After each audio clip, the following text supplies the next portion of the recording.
Hello students, मैं Abhishek Sharma chemistry class में आपका स्वागत करता हूं। पिछली क्लास में हमने टार्टरिक एसिड के बारे में डिस्कस किया था, उसके मेथड ऑफ प्रिपरेशंस और केमिकल रिएक्शंस के बारे में डिस्कस किया था। आज जो हम डिस्कस करेंगे वो सिट्रिक एसिड के बारे में डिस्कस करेंगे कि सिट्रिक एसिड होता है वो कहाँ पाया जाता है, उसके मेथड ऑफ प्रिपरेशंस क्या होते हैं, उसकी केमिकल रिएक्शंस कौन कौन सी होती है, उसकी स्ट्रक्चर क्या होती है, इन सभी के बारे में हम आज के लेक्चर में डिस्कस करने वाले हैं। तो स्टार्ट करते हैं सिट्रिक एसिड के साथ में। हमारा जो टॉपिक है दैट इज सिट्रिक एसिड।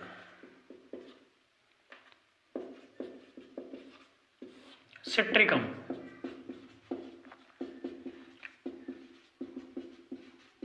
और बच्चों, यदि हम सिट्रिक एसिड की हम बात करते हैं तो सिट्रिक एसिड होता है वो सिट्रेसी समूह के जो खट्टे फल होते हैं लाइक नींबू, नारंगी, माल्टा आदि में पाया जाता है। और यदि हम नींबू की बात करते हैं, नींबू में 6 to 10% तक सिट्रिक एसिड पाया जाता है। और इस सिट्रिक एसिड को नींबू से सर्वप्रथम शीले नामक वैज्ञानिक ने क्या किया था, प्राप्त किया था। तो इसको हम लिख लेते हैं सिट्रिक अम्ल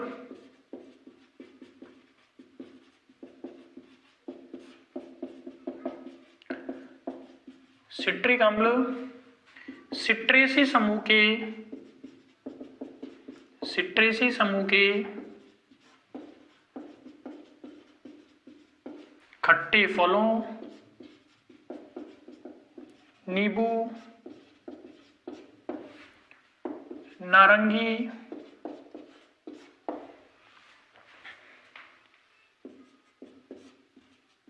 माल्टा आदि में पाया जाता है। नींबू में सिट्रिक अम्ल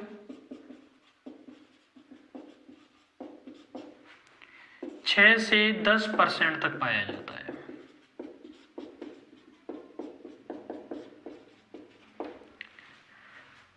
सिट्रिक अम्ल को सर्वप्रथम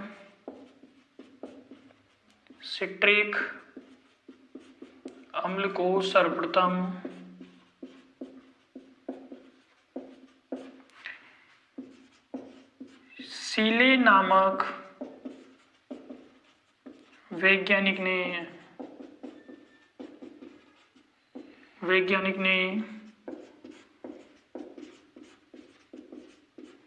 नींबू से प्राप्त किया था। ठीक है, तो यदि हम बात करते हैं सिट्रिक एसिड की, तो इससे सिट्रेसी समूह के जो खट्टे फल होते हैं लाइक नींबू, नारंगी, माल्टा आदि में पाया जाता है। नींबू में सिट्रिक अम्ल होता है 6 to 10% होता है, उसे सीले नामक वैज्ञानिक ने सर्वप्रथम क्या किया था, प्राप्त किया था। नेक्स्ट हम देखते हैं कि इसकी स्ट्रक्चर होती है वो क्या होती है। तो यदि हम इसकी स्ट्रक्चर की बात करते हैं तो इसकी स्ट्रक्चर कुछ इस तरीके से होती है, CH2 COOH COOH OH CH2 COOH। ठीक है, ये इसकी स्ट्रक्चर होती है, इसको बोला जाता है सिट्रिक एसिड। इसका यदि हम नाम देखते हैं कि इसको नाम क्या होता है, तो इसका नाम होता है, देखो 2 पे आपका 1 2 3, ठीक है, प्रोपेन, और 2 पे क्या लग रहा है, हाइड्रोक्सी। तो क्या नाम लिखेंगे इसका, 2 hydroxy propane 1 2 3 try carboxylic acid. ठीक है, 2 hydroxy propane 1 2 3 try carboxylic acid, या तो ये बोल सकते हैं, या फिर हम इसका नाम क्या रखें, 2 पे कार्बोक्सी और 2 पे ही 1 2 3 पे कार्बोक्सी और 3 पे क्या, हाइड्रोक्सी। तो नेक्स्ट यदि हम दूसरा नाम देखते हैं इसका, तो 3 कार्बोक्सी 3 हाइड्रोक्सी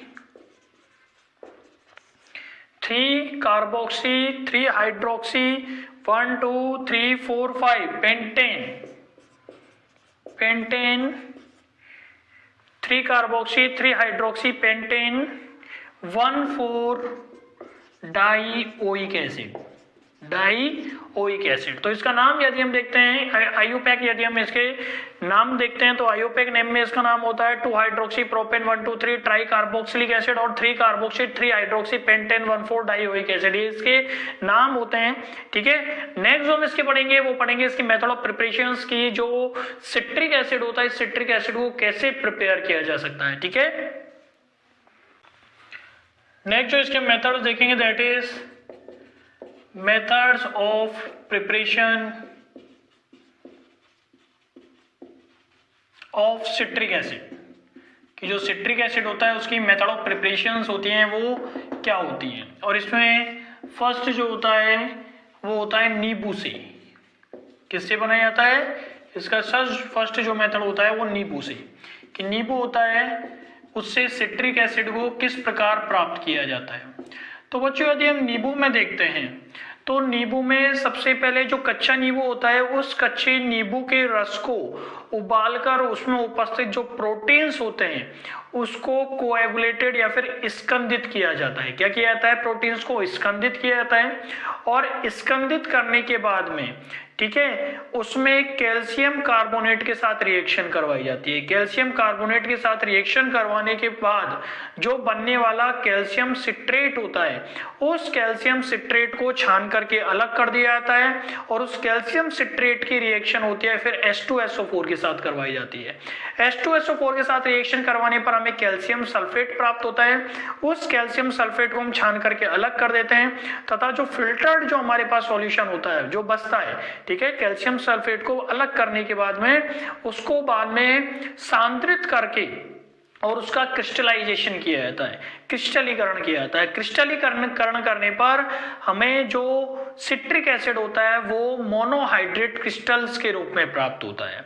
ठीक है ना, तो ये होता है, इसको हम लिख लेते हैं, फिर इसके बाद इसकी रिएक्शन देखते हैं कैसे होता है। तो कच्चे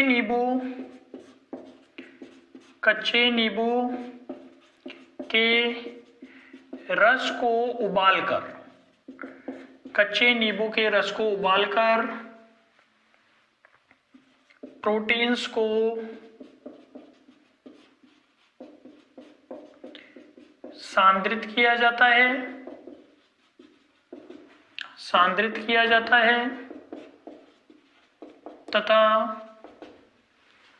तथा इसकी क्रिया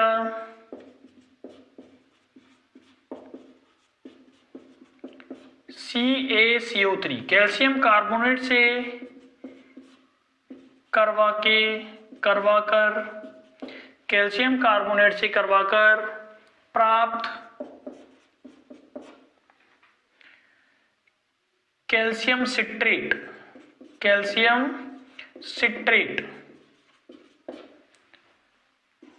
को छन्नित्र द्वारा पृथक कर लिया जाता है।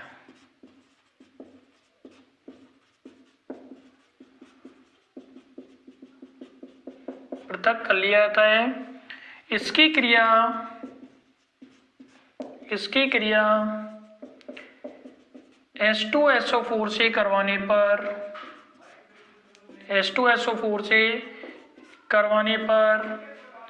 प्राप्त कैल्शियम सल्फेट इसकी क्रिया H2SO4 से करवाने पर प्राप्त कैल्शियम सल्फेट को छानकर पृथक कर लिया जाता है। प्राप्त कैल्शियम सल्फेट को छानकर पृथक कर लिया जाता है तथा प्राप्त छनित्र को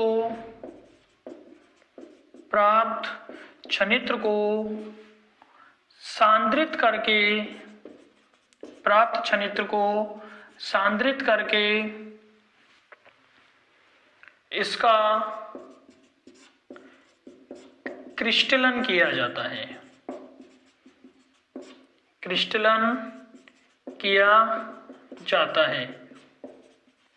इस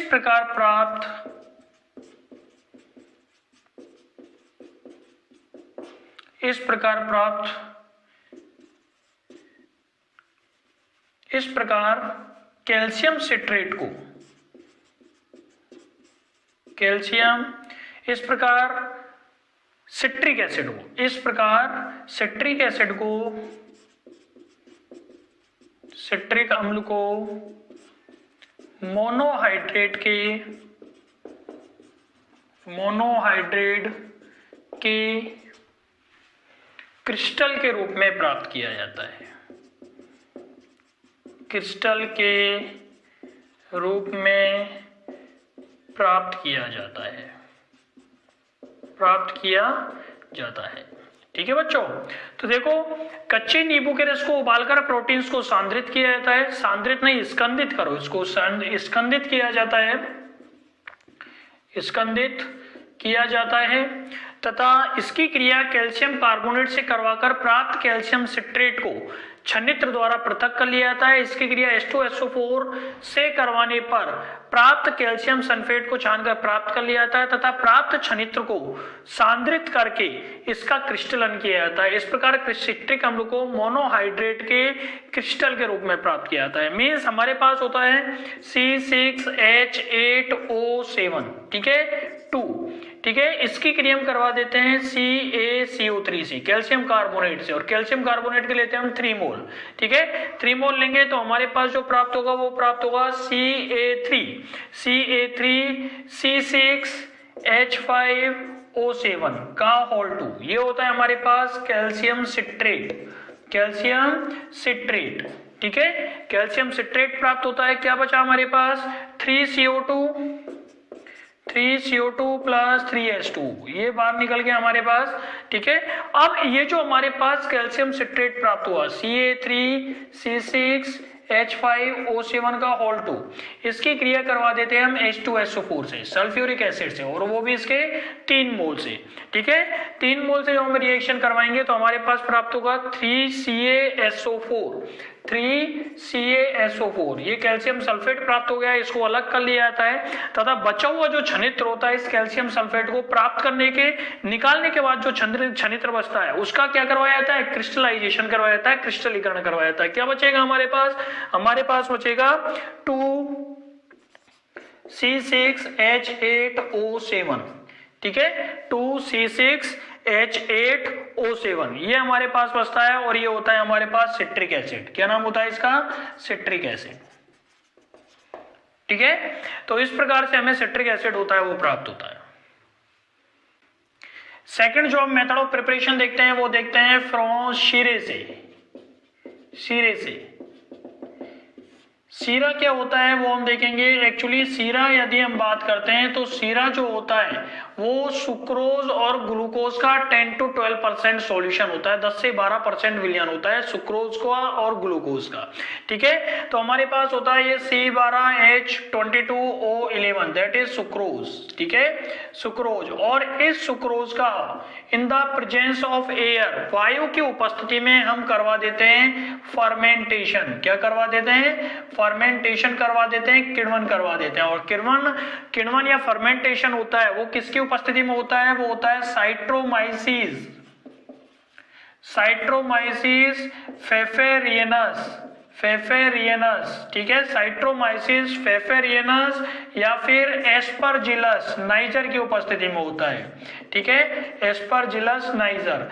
तो हम फर्मेंटेशन के लिए क्या काम में लेते हैं, फर्मेंटेशन जो होता है, किण्वन जो होता है वो साइट्रोमाइसिस फेफेरियनस या एस्परजिलस नाइजर की उपस्थिति में होता है। और हमें देखो क्या बनता है, यहाँ पे हमारे पास कार्बन है 2 क्या C6, ठीक है हाइड्रोजन हमें जो होते हैं H8 और O7, ये हमारे पास बन गया सिट्रिक एसिड। बचा हुआ बाहर निकाल दो, क्या बचा हमारे पास, हाइड्रोजन बची कितनी, हाइड्रोजन हमारे पास 22 है, और यहाँ पे निकली अपने पास 8 दूनी 16, 16 निकल गई, 6 बची 3H2, और क्या बचा ऑक्सीजन है अपने पास 11, ये रही और 6 रही 17, कितनी निकल गई 14, ये बचा H2, ठीक है। तो जब सुक्रोज का वायु की उपस्थिति में या फिर शीरा होता है that is a solution of 10 to 12% of sucrose and glucose, glucose और सुक्रोज का जो 10 to 12% जो सॉल्यूशन होता है that is said to be the molasses, ठीक है, शीरा। और सुक्रोज को जो हम फर्मेंटेशन करवाते हैं, शीरे का जो हम फर्मेंटेशन करवाते हैं साइट्रोमाइसिस फेफेरियनस या फिर एस्परजिलस नाइजर के द्वारा, तो हमें सिट्रिक एसिड प्राप्त होता है। नेक्स्ट जो मेथड ऑफ प्रिपरेशन होता है that is from glycerol, glycerol से।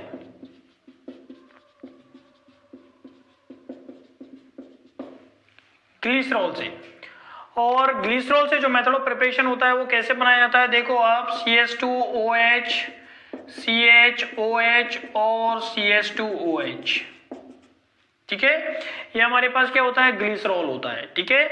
इसकी रिएक्शन करवा देते हैं हम HCl से, 2 मोल HCl से रिएक्शन करवाएंगे, तो यहां से देखो आप OH नेगेटिव और OH नेगेटिव और यहां से H पॉजिटिव, कितने 2, मींस 2H2O बाहर निकल जाते हैं, ठीक है, 2H2O बाहर निकल जाते हैं। तो ग्लिसरॉल की जब रिएक्शन करवाएंगे 2HCl से, तो हमें यहाँ पे वाटर मॉलिक्यूल निकल जाते हैं, कितने 2, हमारे पास ये दोनों Cl होते हैं, ये यहाँ पे जुड़ जाते हैं, क्या बचेगा CH2 Cl CHOH और CH2Cl, मींस 2 डिग्री एल्कोहल प्राप्त होता है। क्या प्राप्त होता है हमें, 2 डिग्री एल्कोहल, ठीक है, 2 डिग्री एल्कोहल प्राप्त होगा। अब यदि हम बात करते हैं इसकी, तो इसकी रिएक्शन हम करवा देते हैं किससे, इसकी रिएक्शन हम करवाएंगे, एक्चुअली इसका हम करवाते हैं ऑक्सीडेशन। क्या करवाते हैं, ऑक्सीडेशन। ऑक्सीडेशन जब हम यहां से करवाएंगे तो यहां से एक H ये रहा और एक H ये रहा, 2 हाइड्रोजन और एक ऑक्सीजन ऑक्सीडेशन से मिलेगी, मींस H2O हमें बाहर निकल जाएगा और हमें प्राप्त होगा कीटोन। कैसे, यहाँ पे प्राप्त होगा CH2 Cl C double bond O और CH2Cl, ये हमें कीटोन प्राप्त होता है। और इस कीटोन की रिएक्शन जो करवाई जाती है वो करवाती है हाइड्रोजन साइनाइड से, H पॉजिटिव CN नेगेटिव से करवाएंगे, बॉन्ड यहां से ब्रेक होगा, OH हो जाएगा और एक बॉन्ड पे CN जुड़ जाएगा, क्या हो जाएगा CH2 Cl COH और यहाँ पे जुड़ गया CN और ये CH2Cl, ठीक है। अब हम इसकी रिएक्शन जो करवाएंगे वो करवाएंगे पोटेशियम साइनाइड से, किससे, पोटेशियम साइनाइड से। और पोटेशियम साइनाइड के कितने मोल लेंगे हम, 2 मोल, ठीक है, 2 मोल लेंगे। तो यहां से आप देखो 2K और ये दोनों Cl ये होते हैं, क्या निकल जाते हैं, बाहर निकल जाते हैं, मींस -2KCl, ये 2KCl ये बाहर निकल जाएंगे। हमारे पास जो बनेगा वो बनेगा CH2 CN CN और CH2Cn और यहाँ पे जुड़ रहा है OH, ठीक है। इसका हम करवाएंगे हाइड्रोलाइसिस, क्या करवाएंगे, हाइड्रोलाइसिस, जल अपघटन करवाते हैं। और जल अपघटन करवा दो, इसका कितने से करवाओगे, 6 से करवा दो, 6H2O से करवा दो, ठीक है, 6H2O से हम हाइड्रोलाइसिस करवाएंगे। तो देखो क्या बचेगा यहाँ पे हमारे पास CH2 और देखो NH3 और NH3 मींस -3NH3 होते हैं, बाहर निकल जाते हैं, 3NH3, ठीक है, 6 दूनी 12 अपने पास क्या है, हाइड्रोजन है और 6 ऑक्सीजन है, ठीक है, 9 हाइड्रोजन अपने किसके साथ निकल गई, NH3 के साथ निकल गई। क्या बचा हमारे पास, 6 हाइड्रोजन है, यहाँ पे C ये CH2, ठीक है, और ये यहाँ पे जुड़ रहा है आपके पास OH। तो ऐसे करो, आपके पास ये C लग रहा है, ठीक है, अपने पास 6 हाइड्रोजन है, 2 हाइड्रोजन यहाँ ऑक्सीजन यहाँ लगाओ, 2 ऑक्सीजन यहाँ लगाओ और 2 ऑक्सीजन यहाँ लगाओ। हाइड्रोजन थी हमारे पास 12 में से 9 निकल गए, 3 हाइड्रोजन बची, एक और एक, ठीक है। तो हमारे पास क्या बन गया, सिट्रिक एसिड, ठीक है। तो ये हमारे पास होता है ग्लिसरॉल, इसकी रिएक्शन पहले HCl से करवाते हैं, 2 डिग्री अल्कोहल बनेगा, ऑक्सीडेशन करवाते हैं, कीटोन बनेगा, HCN करवाते हैं, HCN यहाँ पे जुड़ जाएगा, देन पोटेशियम साइनाइड के साथ रिएक्शन करवाएंगे, KCl निकल जाएगा, CN जुड़ जाएगा और देन इसका हाइड्रोलाइसिस करवाएंगे तो हमें सिट्रिक एसिड प्राप्त होता है। जो हमारी मेथड ऑफ प्रिपरेशन होती है दैट इज रिफॉर्मेट्स की रिएक्शन।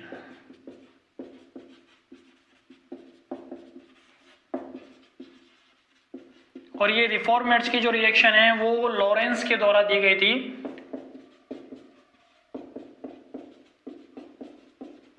रिफॉर्मेट्स की अभिक्रिया लॉरेंस के द्वारा दी गई थी। और देखिए इसमें क्या होता है, ये हमारे पास होता है Br CH2COO C2H5 ब्रोमोएथिल एसीटेट, ठीक है, ब्रोमोएथिल एसीटेट ये हमारे पास होता है। इस ब्रोमोएथिल एसीटेट की रिएक्शन हम करवाते हैं जिंक और ऑक्सैल एसिटिक एस्टर के साथ में, किसके साथ में, ऑक्सैल एसिटिक एसिड, वो एस्टर क्या होता है, COO C2H5 CH2 C2H5, ठीक है।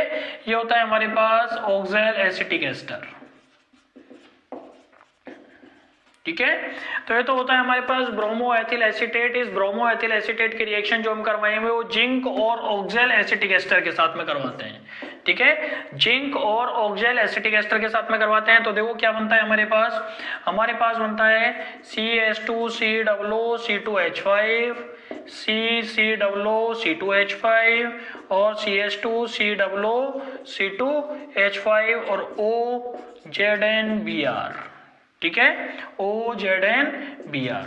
देखो कैसे बना ये यहाँ से यहाँ पे यदि हम देखते हैं तो ये बॉन्ड टूटता है, ये बॉन्ड टूटेगा तो इस पर नेगेटिव चार्ज आ जाता है, नेगेटिव चार्ज आएगा और यहाँ पे ये Br नेगेटिव यहाँ से अलग हो जाएगा, ये बॉन्ड लेकर के इधर से जाएगा, इलेक्ट्रोनेगेटिविटी ज्यादा होती है इसलिए ये नेगेटिव हो जाएगा। और यहाँ पे आप देखो ये नेगेटिव और ये नेगेटिव, 2 नेगेटिव हो गए और यहाँ पे Zn2 पॉजिटिव, तो Zn होता है इसके साथ जुड़ जाएगा, यहाँ पे हो जाएगा OZNBr, ये बन गया OZNBr, ठीक है। इस कार्बन की यदि हम देखेंगे तो इसकी एक वैलेंसी ओपन हो गई, क्या हो गई, वैलेंसी ओपन हो गई। ये वैलेंसी ओपन हो गई तो यहाँ पे इस ओपन वैलेंसी पर CH2COO C2H5 जुड़ जाता है, ठीक है। ये जुड़ गया CH2COO C2H5, ये वाला, तो ये वाला कंप्लीट हो गया, ठीक है।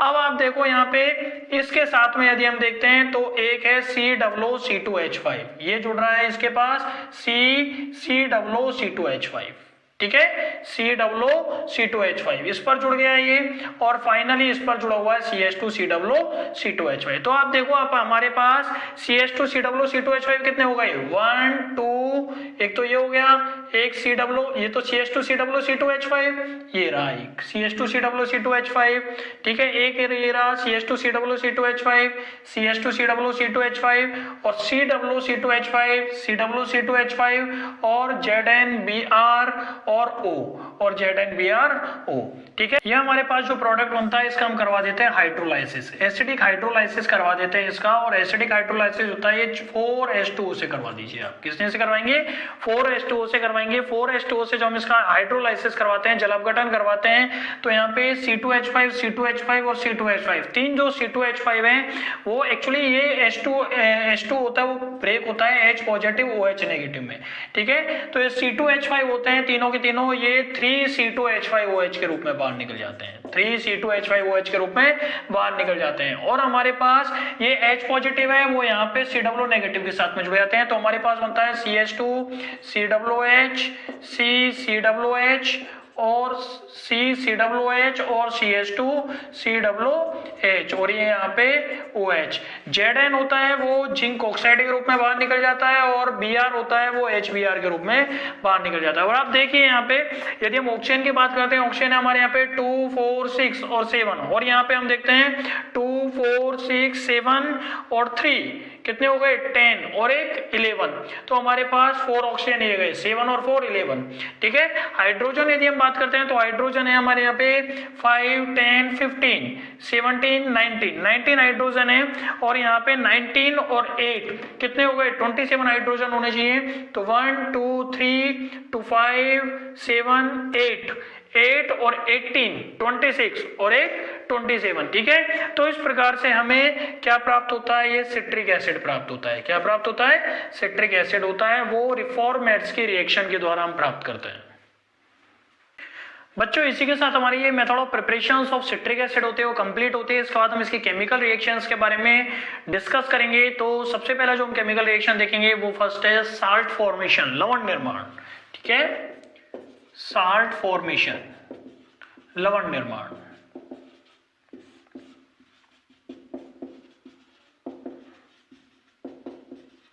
और यदि हम साल्ट फॉर्मेशन की रिएक्शन देखते हैं तो इसमें हम ये हमारे पास होता है सिट्रिक एसिड। इस सिट्रिक एसिड की जो रिएक्शन होती है, उस सिट्रिक एसिड की रिएक्शन होती है वो सोडियम हाइड्रोक्साइड के साथ में करवाई जाती है। किसके साथ में करवाई जाती है, सोडियम हाइड्रोक्साइड के साथ इसकी रिएक्शन करवाई जाती है। तो रिएक्शन आप करवा दीजिए 3NaOH के साथ में, सोडियम हाइड्रोक्साइड के 3 मोल के साथ रिएक्शन करवाते हैं। तो यहाँ से देखो ये H पॉजिटिव, ये H पॉजिटिव, ये H positive, means 3H positive और 3OH नेगेटिव, -3H2 होता है वो बाहर निकल जाता है। है, ठीक है। और हमारे पास बचता है 3Na, ये 3Na कहाँ पे लग जाएंगे, ये तीनों पर, तीनों COO नेगेटिव के साथ Na जुड़ जाएंगे हमारे पास। तो हमारे पास बनेगा CH2COONA, CCOONA और CH2COONA, और यहाँ पे आपके पास OH, क्या नाम हो जाता है इसका, इसका नाम होता है try sodium acetate, try sodium citrate, try sodium citrate हमें प्राप्त होता है। नेक्स्ट केमिकल प्रॉपर्टी देखते हैं, that is reaction with HI, HI के द्वारा अपचेन। इसमें हम सिट्रिक एसिड का HI से रिडक्शन करवाते हैं, अपचेन करवाते हैं। देखिए कैसे होता है, ये हमारे पास होता है citric acid,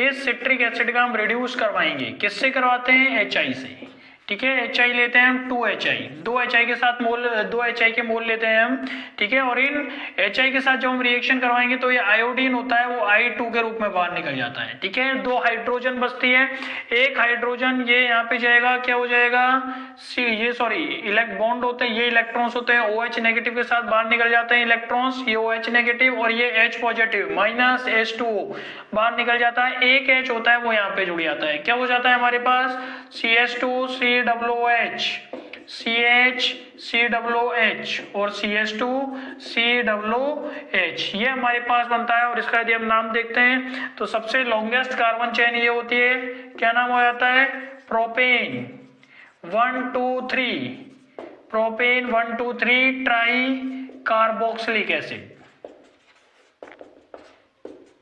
propane 1 2 3 try carboxylic acid.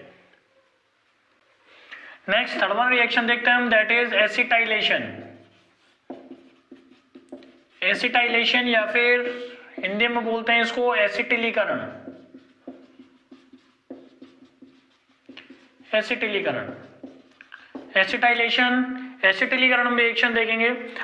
देखो रिएक्शन में क्या होता है, ये हमारे पास होता है CH2COOH, CCOOH और ये OH और ये यहाँ पे CH2COOH, ये होता है सिट्रिक एसिड। और एसिटाइलेशन की यदि हम रिएक्शन की बात करते हैं तो एसिटाइलेशन में रिएक्शन होती है वो या तो हम एसिटिल क्लोराइड के साथ करवाते हैं या एसिटिक एनहाइड्राइड के साथ करवाते हैं। इसकी यदि हम बात करते हैं, ये होता है हमारे पास एसिटिक एनहाइड्राइड। इस एसिटिक एनहाइड्राइड के साथ हम जब रिएक्शन करवाएंगे इसकी, तो यहाँ से देखो आप, ये यहाँ से CH पॉजिटिव और CH3COO नेगेटिव, मीन CH3COOH होता है, एसिटिक एसिड होता है वो बाहर निकल जाता है CH3COOH, ये CH3COOH होता है वो बाहर निकल जाता है एसिटिक एसिड। और हमारे पास ये जो बचता है OCOCH3, ये यहाँ पे जुड़ जाता है, तो क्या बनता है हमारे पास CH2COOH, CCOOH और CH2COOH, ठीक है। और यहाँ पे जुड़ जाएगा अपना OCO और CH3, ठीक है। ये हमारे पास बन जाता है mono acetyl derivative, means mono acetyl व्युत्पन्न, क्या बन जाता है, मोनो एसिटिल व्युत्पन्न। तो जब हम सिट्रिक एसिड की रिएक्शन एसिटिल क्लोराइड के साथ में या एसिटिक एनहाइड्राइड के साथ में करवाते हैं तो हमें क्या प्राप्त होता है, मोनो एसिटिल डेरिवेटिव या मोनो एसिटिल व्युत्पन्न प्राप्त होता है। नेक्स्ट हम देखते हैं इसका effect of temperature, effect of temperature means ताप का प्रभाव, कि जो सिट्रिक एसिड होता है उसके ऊपर ताप का क्या प्रभाव पड़ता है, ठीक है। तो ये देखिए आप, ये हमारे पास होता है सिट्रिक एसिड CH2COOH, CCOOH और CH2COOH, ठीक है। ये OH, ये होता है हमारे पास सिट्रिक एसिड। इस सिट्रिक एसिड को जब 150 डिग्री सेल्सियस टेम्परेचर पर, 150 डिग्री सेल्सियस टेम्परेचर पर हीट किया जाता है, गर्म किया जाता है, ठीक है। तो क्या होता है, देखो यहां से आपके पास, मैं इस हाइड्रोजन को इस तरीके से लिख सकता हूं, ठीक है। यहां से आपके पास ये वाटर मॉलिक्यूल बाहर निकल जाता है, क्या निकल जाता है, वाटर मॉलिक्यूल, H2O बाहर निकल गया। यहाँ पे क्या आ जाएगा, डबल बॉन्ड आएगा, कार्बन की वैलेंसी पूरी हो जाएगी, CH डबल बॉन्ड C और यहाँ पे CH2 और COOH, और यहाँ पे ये COOH और ये यहाँ पे COOH, ठीक है, ये प्राप्त होता है हमें। और ये जो हमें प्राप्त होता है इसका नाम होता है एकोनिटिक अम्ल, एकोनिटिक एसिड, ठीक है, एकोनिटिक एसिड होता है। इस एकोनिटिक एसिड को जब हीट किया जाता है, क्या किया जाता है, हीट किया जाता है, तो हीट करने पर देखो हमारे पास क्या क्या बनते हैं, ठीक है। हीट जब हम इसको करेंगे तो इसमें 3 प्रोडक्ट हमारे पास प्राप्त होते हैं, 3 आइसोमर्स इसके प्राप्त होते हैं, 3 समावयवी प्राप्त होते हैं, ठीक है। यदि हम हीट करेंगे तो इसमें से कार्बन डाइऑक्साइड गैस बाहर निकलती है, CO2। अब यदि CO2 यहां से निकलती है, ठीक है, तो हमारे पास देखो क्या बनता है, ये यहाँ पे C डबल बॉन्ड C, क्या प्राप्त होता है, C डबल बॉन्ड C, ठीक है, ये रहा, इस पर लगा हुआ है H, ये H, और एक जुड़ा हुआ है यहाँ पे COOH, COOH, ठीक है। यदि यहाँ से CO2 निकलती है, ठीक है, तो यहां से CO2 निकलेगी तो ये हो जाएगा, यहाँ पे बचेगा H, और ये H CH2 के साथ जुड़ेगा, ये हो जाएगा CH3, और ये यहाँ पे आ गया COOH, तो इस पर जुड़ा हुआ है COOH और यहाँ पे आ गया ये CH3, ठीक है, ये प्राप्त होता है हमें। यदि दोनों COOH समूह एक तरफ होते हैं तो इसको बोला जाता है सिट्रेकोनिक एसिड। क्या बोला जाता है, सिट्रेकोनिक एसिड, सिट्रेकोनिक एसिड प्राप्त होता है ना। इस सिट्रेकोनिक, ये तो एक तो पहला आइसोमर, ये पहला आइसोमर कौन सा बना हमारे पास, सिट्रेकोनिक एसिड। यदि ये दोनों, ये तो कौन सा होता है आपका, सिस होता है, क्या होता है, ये सिस आइसोमर होता है, ठीक है ना। और यदि हम बात करते हैं इसका ट्रांस आइसोमर की, कहां से, ट्रांस आइसोमर की, मींस COOH समूह इधर के साइड हो और CH3 समूह इस तरीके से इधर के साइड हो, मींस हमारे पास बन जाए condition C double bond COOH, carbon dioxide निकली, और H और CH3 इधर की साइड हो, ठीक है, अपोजिट साइड में COOH हो, तो ये जो कहलाता है, जो दूसरा आइसोमर कहलाता है, ये कहलाता है आपका मीसेकोनिक एसिड। कौन सा कहलाता है, मीसेकोनिक एसिड, सिट्रेकोनिक एसिड और मीसेकोनिक एसिड, ठीक है बच्चों। इसके अलावा यदि CO2 निकलता है अपने पास यहां से, कहां से निकलता है, यहां से, ठीक है, तो ये हो जाएगा आपके पास CH2, ठीक है, CH2 COOH और CH2 COOH, तो हमारे पास क्या बनेगा, तीसरा CH2 COOH, CH2 double bond COOH और CH2 COOH, ठीक है। और इसका नाम जो होता है वो होता है इटेकोनिक एसिड। कौन सा होता है, इटेकोनिक एसिड। तो इसके 3 आइसोमर्स प्राप्त होते हैं। यदि हम हीट करते हैं इस एकोनिटिक एसिड को तो 3 आइसोमर प्राप्त होंगे। पहला सिस जो होगा वो होगा सिट्रेकोनिक एसिड। यदि CO2 यहां से निकलेगा तो इस कार्बन पर इधर COOH और इधर CH3 जुड़ जाएगा, ये वाला सिट्रेकोनिक एसिड। यदि CO2 इधर निकलता है और CH3 होता है, COOH दोनों होते हैं, वो अपोजिट डायरेक्शन में होते हैं, मींस हमारे पास यदि ट्रांस आइसोमर यदि प्राप्त होता है, ठीक है, तो हमारे पास होता है उस एसिड का नाम होता है मीसेकोनिक एसिड। इसके अलावा यदि CO2 यहां से निकलता है तो हमारे पास बनेगा CH2 डबल बॉन्ड COOH और CH2 COOH, इसका नाम होता है इटेकोनिक एसिड, ठीक है, इटेकोनिक। ये इसके 3 आइसोमर्स हमें प्राप्त होते हैं।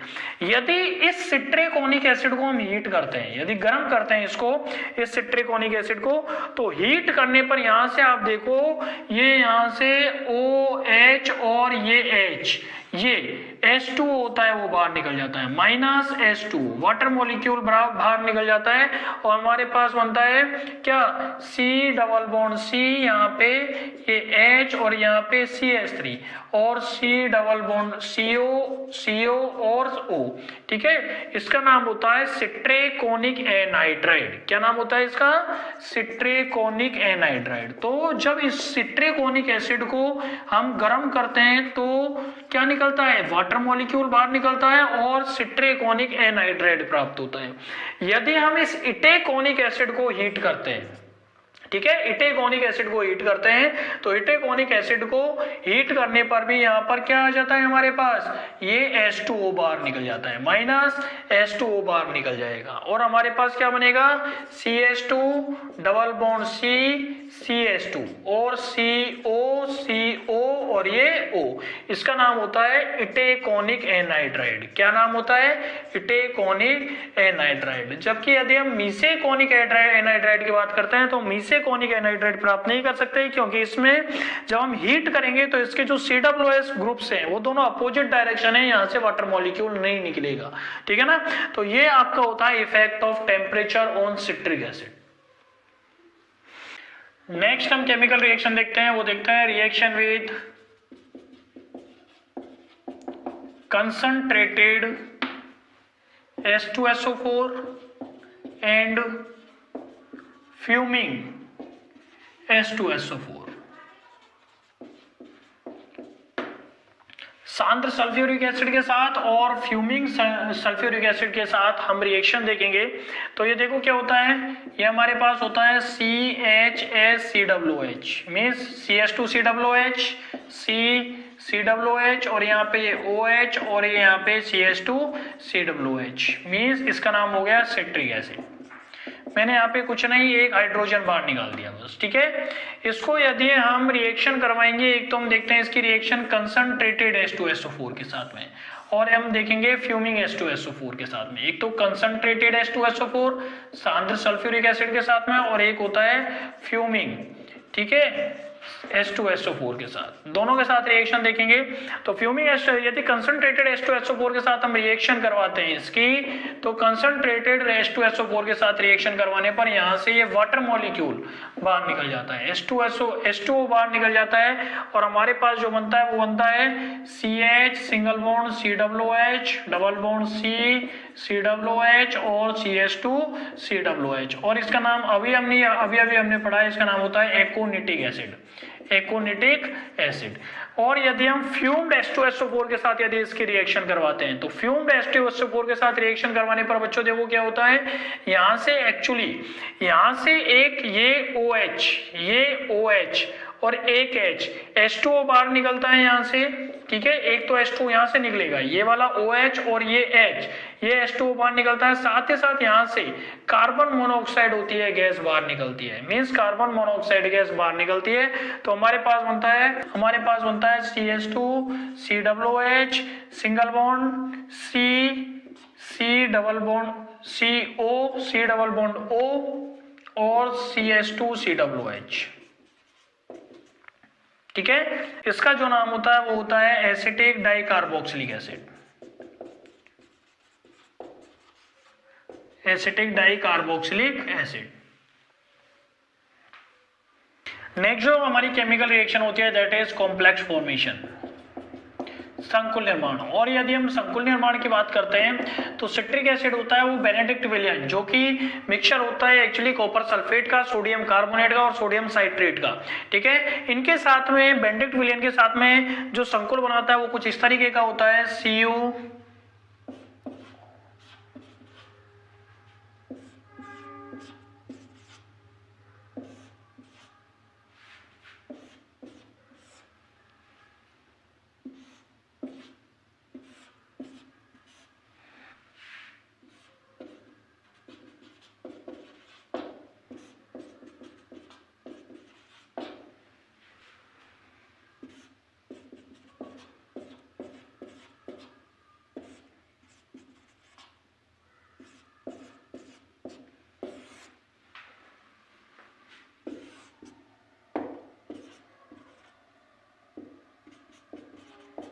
ये संकुल बनाता है।